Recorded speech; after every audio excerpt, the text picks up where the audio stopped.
England in the second half of the 16th century. The air is constantly thick with the acrid smell of damp wood and manure. You live in a small village where every step you take is accompanied by the squelching of sticky mud beneath your rough leather boots. Life here is incredibly hard, full of incurable diseases and constant, exhausting physical labor from dawn to dusk. In 1563, the world around you becomes an even more dangerous and unpredictable place for any ordinary person. It is then that the government passes a new, strict law that will forever change the fates of hundreds of innocent people. You are over 50 years old, and you buried your husband long ago, leaving you completely alone. In this harsh patriarchal society, you are left without a strong man capable of protecting your interests in your life. Your hands are covered in deep wrinkles and rough calluses from endlessly washing clothes in the icy river water. In the eyes of your neighbors, you are gradually turning from a respected widow into a burden and the object of constant, hidden irritation. In the 16th century, a lonely old woman without patrons automatically becomes the perfect target for any absurd accusations. One cold morning, your neighbor discovers that her best cow has suddenly stopped giving milk. Instead of looking for the cause in poor feed or the animal's illness, she recalls your recent quarrel over a sack of rotten grain. In her inflamed mind, the puzzle quickly falls into place, and she confidently accuses you of casting a curse on her livestock. Under the new Act of 1563, this verbal accusation is enough to set the deadly machinery of state justice in motion. Now we'll examine in detail why you wouldn't have stood a single chance of surviving a witch trial in Tudor England.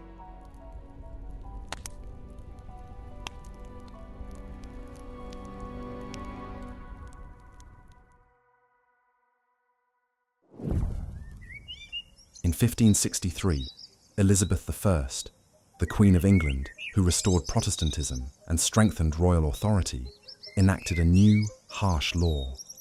This historic document is officially called the Act of Witchcraft, and it completely changes the rules of the game.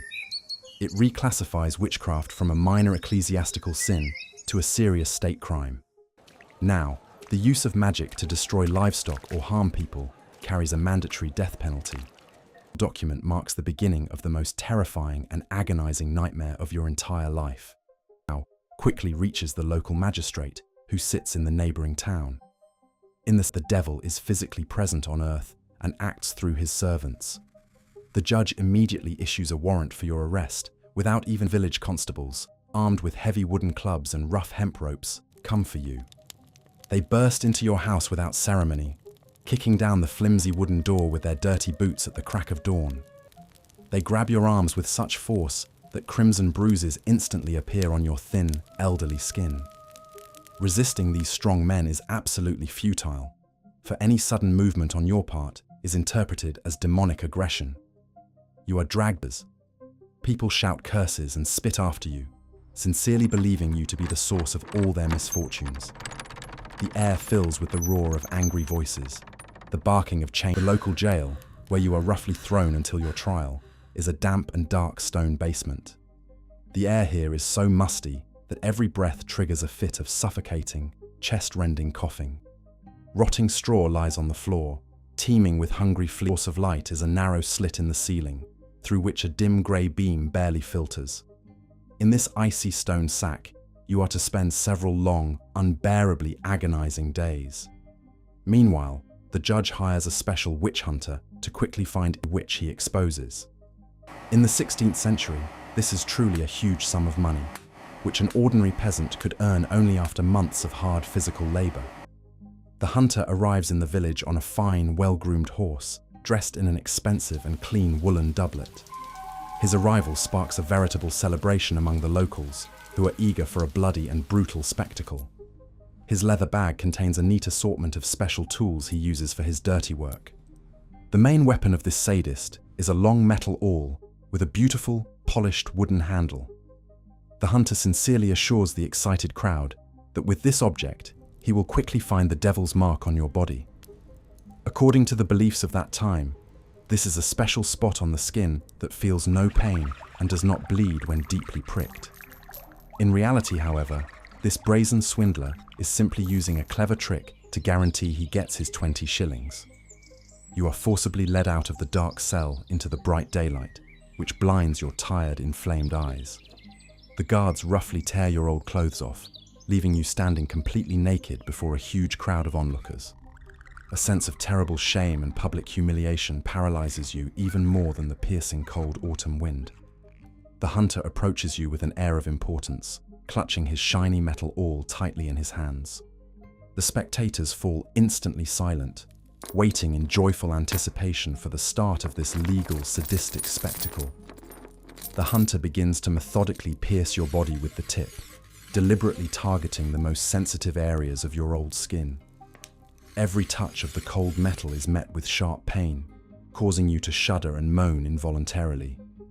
Thin streams of hot blood run down your legs, but the torturer stubbornly continues his search. He comments on each of his actions in a loud, measured voice, so that the spectators in the back rows can enjoy the process. This nightmare lasts over an hour, until your body turns into one continuous bleeding wound. Finally, the hunter discreetly presses a hidden spring built into the handle of his instrument. The blade retracts easily into the wooden handle, just like in modern theatrical prop daggers. He presses the blunt end forcefully against your back, convincingly mimicking a very deep stab into the flesh. Naturally, you feel no pain from the blunt object, and no blood flows from this dry spot.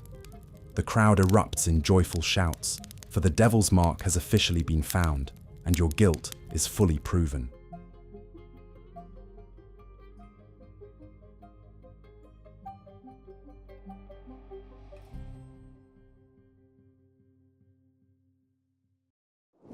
Despite the mark being found, the court urgently requires your personal confession to fully comply with bureaucratic formalities. It's used extremely rarely and only by special royal decree. However, local investigators use a far more sophisticated, inexpensive, and completely legal method of psychological breakdown. This method is called sleep deprivation, and it destroys the human mind far more effectively than any physical injury. You are thrown back into the cell, but now two strong, well-rested guards are constantly by your side. As soon as your heavy eyelids begin to close from sheer exhaustion, the guards roughly shove you in the shoulder. They force you to walk continuously around the cell from one damp wall to the other without the right to stop. If you fall to the floor from utter exhaustion, you are immediately lifted up with painful kicks and loud shouts. Hour after hour, day after day, you are forced to drag your swollen feet across the icy, uneven stone. A very bright torch burns constantly in the cell, its thick smoke stinging your inflamed red eyes. By the second day without sleep, your perception of reality begins to rapidly and irreversibly crumble. Your head splits with unbearable throbbing pain, and your heart pounds in your chest at a terrifying rate. You lose track of where you are and can no longer recognize the faces of your merciless tormentors. The shadows cast by the torchlight on the stone walls transform into terrifying monsters from your own nightmares. The sounds of dripping water and the guards' coarse laughter merge into a single, unbearable, suffocating roar. By the end of the third day of continuous wakefulness, your brain finally gives in under the weight of nervous exhaustion. You begin to clearly hear the voices of people who have long since passed away and see things that do not exist at all. Your will is completely broken, and you are ready to agree to absolutely any absurd charges. The investigator brings a sheet of paper with a detailed confession, written in advance, of regular intercourse with the devil. With a trembling, uncooperative hand, you draw a crooked cross at the bottom of the page, just so they will finally let you close your eyes. They drag you out of the prison and haul you along the ground to a deep and very dirty village pond. The water in it is incredibly cold, stagnant, covered with thick green duckweed and reeking of rotting dead fish. The whole village has already gathered on the bank. People are jostling and shouting loudly, vying for the best vantage points. The guards take a thick hemp rope, which painfully scratches your thin, tortured skin. They begin to bind you in a special, centuries-old manner that deprives the victim of any ability to move in the water. Your right thumb is tied incredibly tightly to the big toe of your left foot. In the same way, your left arm is secured as tightly as possible to your right leg, twisting your body into an unnatural position. In this humiliating position, your old muscles are instantly seized by a powerful, paralyzing spasm. Breathing becomes critically difficult due to the compressed chest and a growing, uncontrollable panic attack. They lift you up, swing you violently, and hurl you with a full swing into the very center of the icy pond. The impact with the water's surface knocks the last remnants of air from your lungs, and you immediately begin to choke. The logic behind this trial is utterly absurd, but it is perfectly understandable and logical to people of the 16th century. If you sink to the bottom and drown in agony, it means the water has accepted you, and you are declared innocent. If, however, you remain on the surface, it means the pure divine element has rejected you as a vile servant of the devil. Your heavy woolen attire and numerous wide skirts get wet instantly, creating a large air bubble. It is precisely because of this air bubble and the position in which you've been bound that you don't sink, but continue to float on the surface. You greedily swallow dirty water mixed with mud and duckweed, desperately trying to keep your head above the waves. The cold completely stiffens your body, and your ears ring incessantly from the screams of the enraged crowd on the shore. People see that you are not sinking, and this fact becomes your final death sentence. You are roughly dragged ashore by a rope, your back and legs torn by the coastal rocks and protruding tree roots. Now, your terrible guilt is confirmed by 3 facts that were absolutely irrefutable at the time. They have officially found the devil's mark on you. You have signed a confession with your own hand, and the clear water has rejected you. You are thrown back into the cart like a sack of potatoes to be taken to court for the formal pronouncement of your sentence. Your wet woolen dress freezes in the cold wind, causing a violent, unceasing shiver throughout your body. You gaze up at the grey English sky, fully aware that you have only a few short days left to live.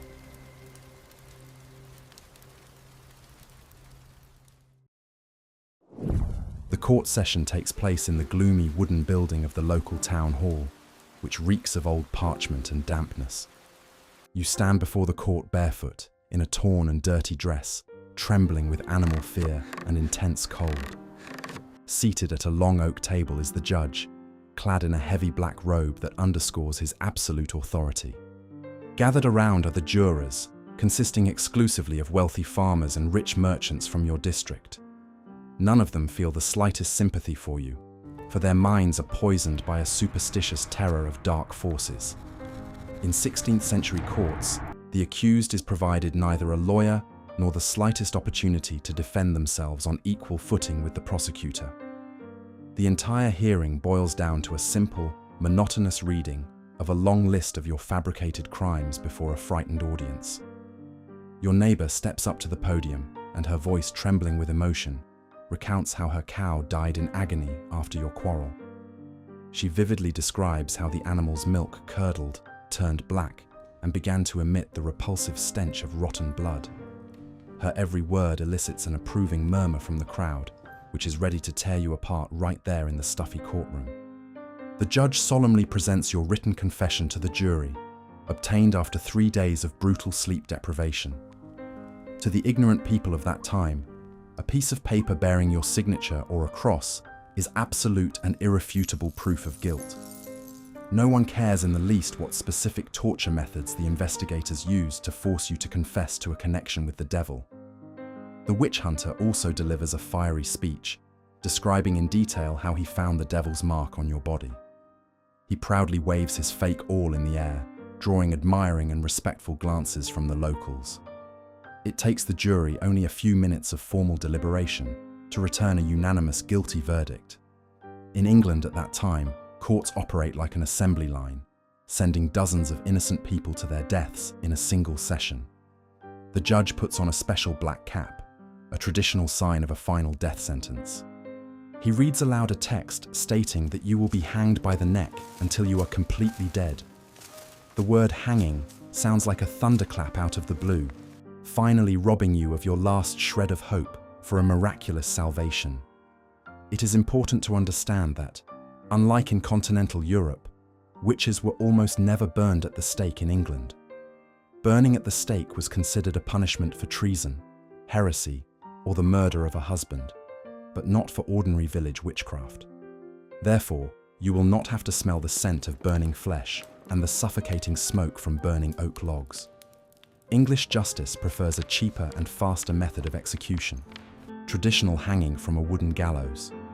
However, this historical fact does nothing to ease your fate, for death on an English gallows is horrific in its own way. After the sentence is pronounced, you are led out of the courtroom amid the joyful, triumphant shouts of the local crowd. Ahead of you lies one last long night in the prison dungeon before your morning meeting with the town executioner. Guards drag you through long stone corridors, paying no attention whatsoever to your quiet moans. Heavy oak doors slam shut behind you with the deafening, ominous clang of iron bolts. You are left alone with your gloomy thoughts, fully aware that the sentence is no longer subject to appeal. The English justice system works with astonishing speed, leaving no time for bureaucratic delays or lengthy appeals. All the execution documents have already been signed by the judge, and the city treasurer has allocated funds for the construction of a new scaffold. Carpenters begin their work right beneath the windows of City Hall, striving to assemble the structure before dawn breaks. The sounds of their heavy axes and hammers are clearly audible to you, even through the thick stone walls of the prison. This monotonous, rhythmic pounding becomes an ominous timer, counting down the hours until your inevitable death.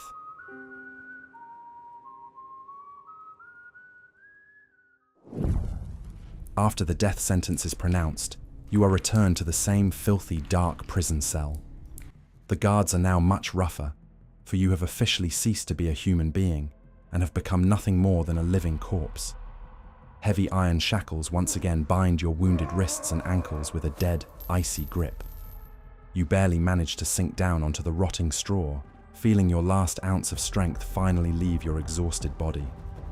The stench of your own festering wounds and the prison filth becomes almost unbearable in this closed-off stone cell. The lack of proper human food for several days has turned your stomach into a tight, incredibly painful knot. The jailer brings a wooden bowl of some murky broth that reeks sharply of sour grain and rot. According to the unwritten laws of Tudor England, condemned villagers are not entitled to a lavish Last Supper before execution. The state saves every penny, so you're fed scraps that even street pigs would refuse to eat. You take one convulsive gulp, after which you immediately vomit bitter bile right onto the dirty straw. The physical pain from the wounds inflicted by the witch hunter intensifies many times over as the dead of night sets in. The puncture wounds from the fake awl have become severely inflamed, covered in a thick scab and throbbing with a hot, twitching pain. The joints, dislocated during the ice water ordeal, ache unbearably with every careless movement you make. Your body has turned into a single source of agony, denying your inflamed brain even a second of saving rest. You realize that death on a wooden gallows will be the only way to end this endless physical torment. In your fevered mind, fragments of memories from your past, peaceful life before your arrest, begin to slowly surface.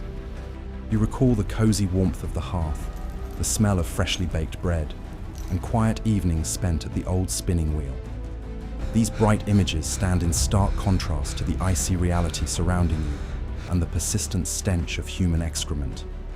Hot tears roll down your cheeks from the painful realization that you will never return to your home. These are the first real tears you have allowed yourself to shed since your brutal arrest in your native village. You do not respond to his pleas at all, because words have long since lost all meaning for you. Your parched, inflamed throat can produce only quiet, hoarse sounds, more like the death rattle of an animal. The priest interprets your silence as a sign of extreme stubbornness and devilish pride, which only angers him. He begins to raise his voice, angrily threatening you with eternal torment in the fiery hell after your inevitable physical death.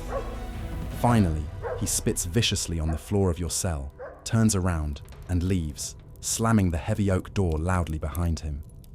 Left completely alone once more, you slowly sink into a state of strange, terrifying mental numbness. The fear of the approaching noose is gradually replaced by utter indifference to your own tragic fate. Your mind shuts off your emotions to protect what remains of your torture-ravaged psyche from complete, irreversible madness. You simply lie on your back, staring blankly and motionlessly into the impenetrable darkness of the stone ceiling above your head. Time in prison loses its familiar contours, turning into one long, endlessly dragging black streak. As dawn approaches, a faint, uncertain grey light begins to seep through the tiny slits beneath the stone ceiling. This cold dawn signals that your final night has come to an end, and the day of your public execution has begun. You can clearly hear people gathering outside the prison, talking loudly and laughing excitedly. The city is waking up to enjoy your final moments of life on the freshly built wooden scaffold. Your heart begins to beat faster, counting down its final beats before meeting the rough hemp rope. The guards return to your foul-smelling cell with a loud jingle of keys that sounds like your final sentence. They give you no time to prepare, roughly yanking your emaciated body off the rotten straw and onto your feet. Rusty iron shackles dig painfully into your ankles as you are forced to take your first step toward the open door.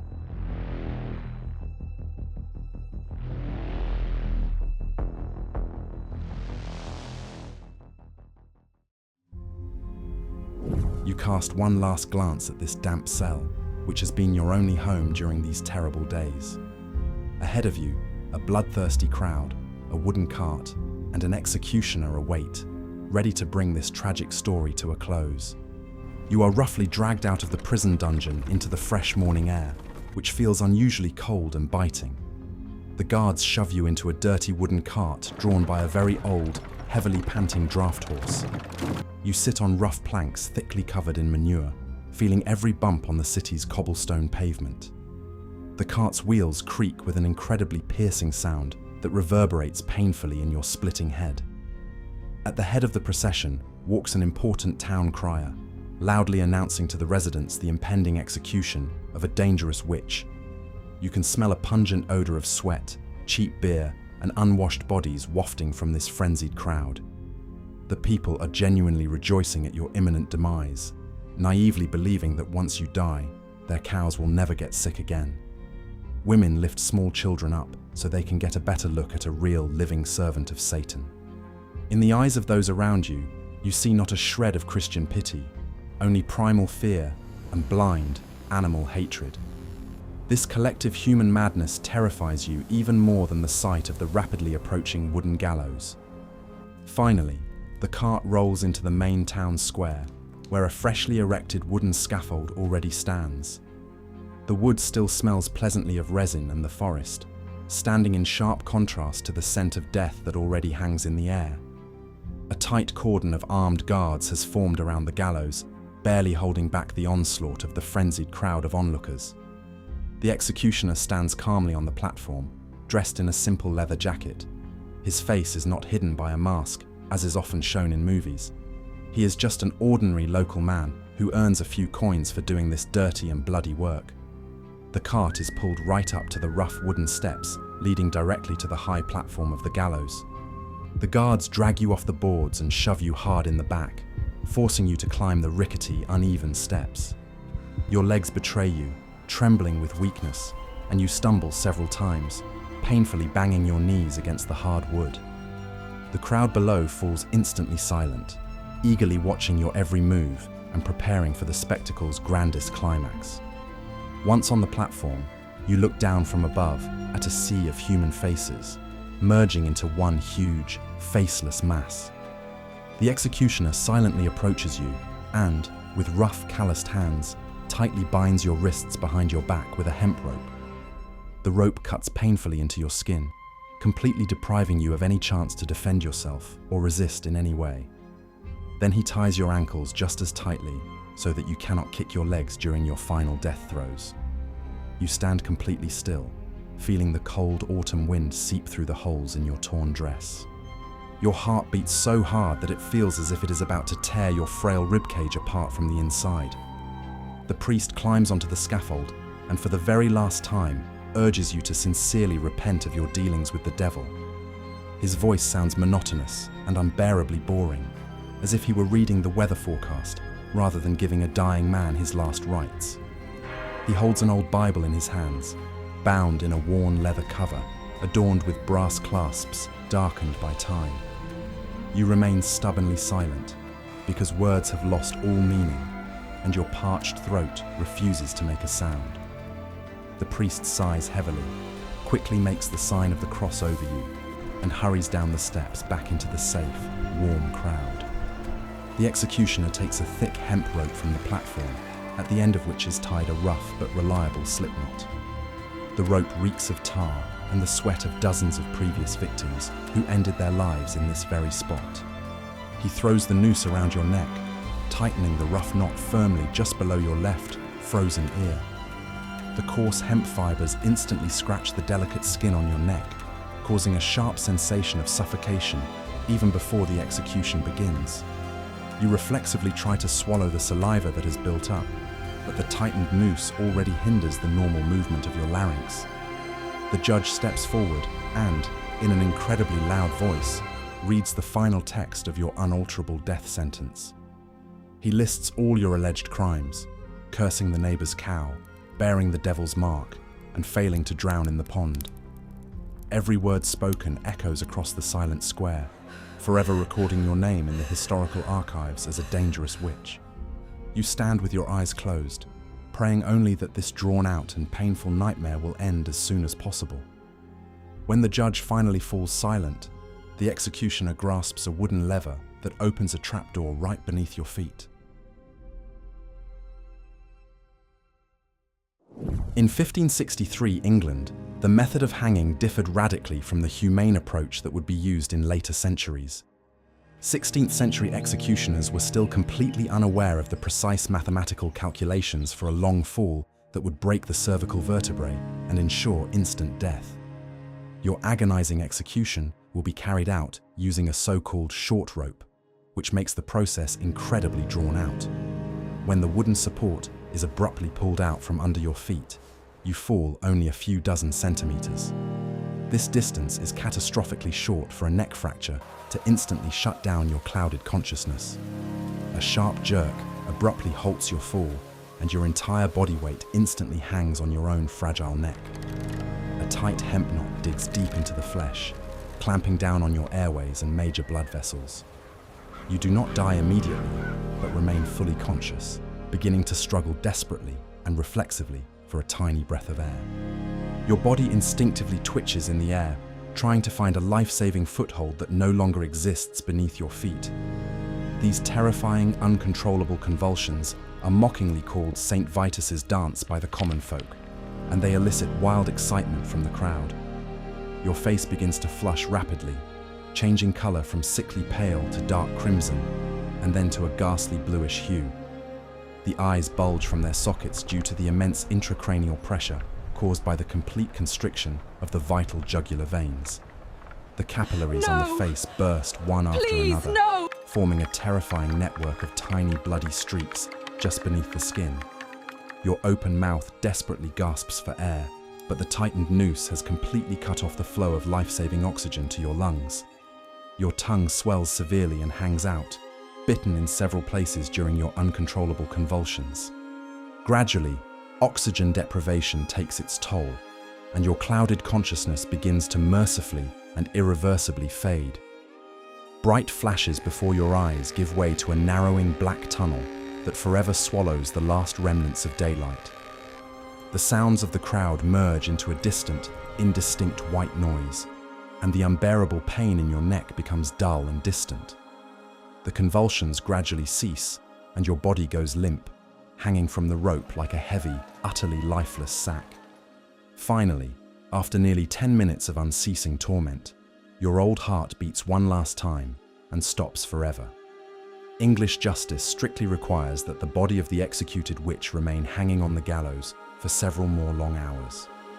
This is done solely to intimidate all other residents and to provide a vivid demonstration of the inevitability of state punishment. Your cold body sways from side to side, the old hemp rope creaking against the sturdy wooden beam. The crowd gradually begins to disperse to warm homes and taverns to lively discuss the details of the performance that has just taken place. The square empties, leaving you alone with the grey English sky and a flock of hungry crows circling above the scaffold. In the evening, a small cart pulls up to the deserted scaffold, carrying two sullen gravediggers dressed in dirty rags. They indifferently cut the taut rope with a knife, allowing your body to fall with a dull thud onto the wooden platform. No one cares in the slightest about treating the remains of the condemned witch with any human respect. You are loaded into a creaking cart like a sack of trash and quickly carted far beyond the city limits. Witches are not allowed to be buried in the consecrated ground of a church cemetery alongside respectable Christians. Your unmarked grave is in an abandoned wasteland outside the city, at a crossroads where suicides and criminals are buried. The gravediggers quickly dig a shallow pit in the frozen rocky ground, quietly cursing the bitterly cold weather. You are thrown into this pit without a coffin, without a white shroud, and without a single word of a Christian prayer for the dead.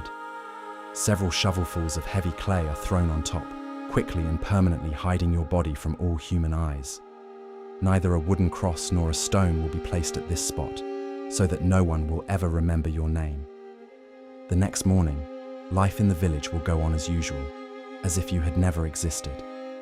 The neighbour who falsely accused you will calmly return to her daily routine, completely convinced she was right. The local judge will begin hearing new cases, and the witch hunter will head to the next town for another batch of shillings. The system chewed up your life and spat it out, without even noticing that tiny cog in its massive machine of punishment. Your death has become just another dry statistic in the long list of those executed during the Queen's reign. The events of 1563 set off a terrible chain reaction that continued in England for several bloody decades. The Witchcraft Act legalized human cruelty and allowed neighbors to settle personal scores under the guise of fighting the devil. Village courts became convenient tools for social cleansing, ridding communities of unwanted old people and sick beggars. Fear of magic became a universal, very simple explanation for any natural disasters, crop failures, and epidemics. People readily believed in silly tales about the devil's marks because this completely absolved them of responsibility for their own misfortunes. The phenomenon of professional witch hunters using fake awls gave rise to an entire industry of legalized fraud. These brazen charlatans traveled the country, collecting huge fees from frightened villagers and gullible judges. For 20 shillings, they were ready to send absolutely anyone pointed out by an enraged mob to the gallows. Their pseudoscientific methods, such as searching for insensitive zones, were perceived as cutting-edge advances in forensic science during that dark era. No one dared to publicly question their authority, risking ending up in the noose themselves for aiding Satan. The cold water test also continued to be actively used, despite its obvious absurdity and incredible cruelty. This method was the perfect public spectacle for an uneducated crowd, constantly craving simple and straightforward evidence. The physics of the process were completely ignored, and the body's buoyancy caused by air bubbles in the clothing was interpreted as a mystical phenomenon. Tying the right thumb to the big toe of the left foot became the classic, unchanging standard for this procedure. Hundreds of women went through this icy hell before the courts finally banned such practices in later centuries. The statistics on judicial executions during the reign of Elizabeth I are direct evidence of the deliberate extermination of the most vulnerable segments of the population. The figure of 500 executed women is staggering, given the relatively small total population of England at that time. The overwhelming majority of these unfortunate women were simply lonely widows whose poverty irritated their more successful neighbors. The lack of male protection made them the ideal candidates for the role of the village's chief villains and poisoners. Society simply disposed of those who did not fit into its rigid economic and patriarchal social structure. The difference between the classic English hanging and the continental burning often leads to confusion in modern popular culture. Many people still believe that all witches, without exception, were burned at the huge blazing fires of the Inquisition. However, English pragmatism dictated its own harsh conditions, choosing the rope as the cheapest and most reliable instrument of execution. Wood for bonfires was expensive, and a short hemp rope could be used dozens of times for different convicts. This made the execution process routine, almost like a factory assembly line for the uninterrupted production of state corpses. A painful death by strangulation over the course of a long 10 minutes was a very terrible price to pay for this state pragmatism. The sight of a person choking in the air evoked no compassion from the crowd, but served only as a pretext for crude mockery. People sincerely believed that the witch's suffering on the scaffold was a just, divine retribution for her collusion with dark forces. There was no humanity in 16th century justice. There was only blind faith in the law and the power of public punishment.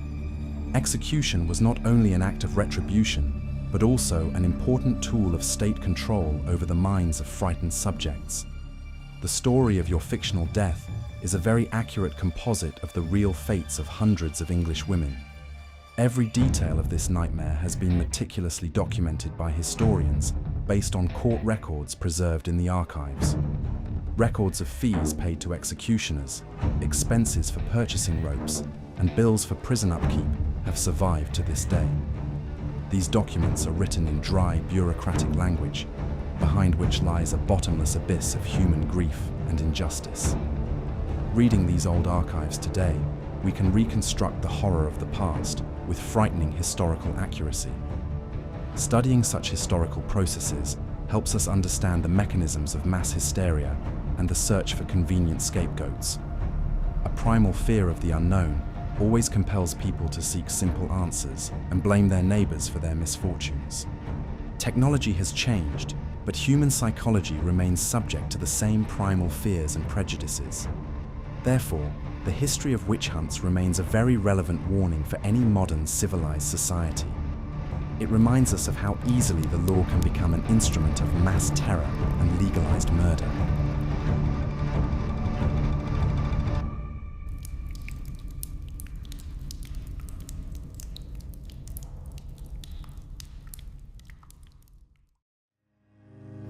Now you fully understand why surviving the 1563 trial was an absolutely impossible task for any person.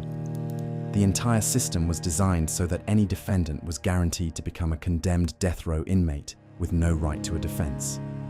The lack of a defense, fabricated evidence, brutal sleep deprivation, and the absurd water trial left not the slightest chance of salvation. Your body, exhausted by cold, hunger, and torture, would have broken long before the noose touched your neck.